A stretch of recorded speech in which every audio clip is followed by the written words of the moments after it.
Rakyat Iran menyambut baik gencatan senjata yang berlaku antara Israel dan Iran pada Selasa 24 Juni kemarin. Bagi mereka, gencatan senjata ini adalah simbol kemenangan setelah perang berkecamuk selama 12 hari. Media pemerintah Iran Tasnim melaporkan ribuan orang membanjiri lapangan Enghelab di Teheran. Mereka memuji angkatan bersenjata yang telah berjuang melawan Israel dan Amerika Serikat. Dalam aksinya, warga membentangkan bendera sambil terus melontarkan kecaman kepada musuh. Presiden Iran Masoud Pezeshkian dalam keterangan resminya mengatakan bahwa rakyat harus bangga atas kemenangan yang dicapai.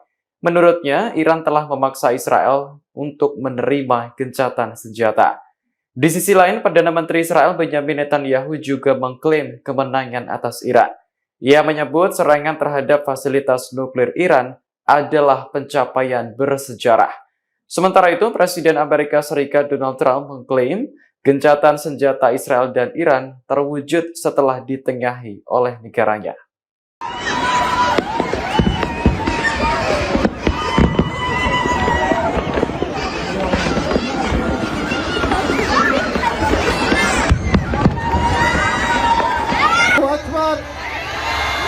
Allahu Akbar.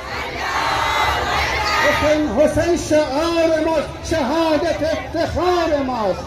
حسین شعار ماست، شهادت افتخار. Download Tribun X sekarang, menghadirkan lokal menjadi Indonesia.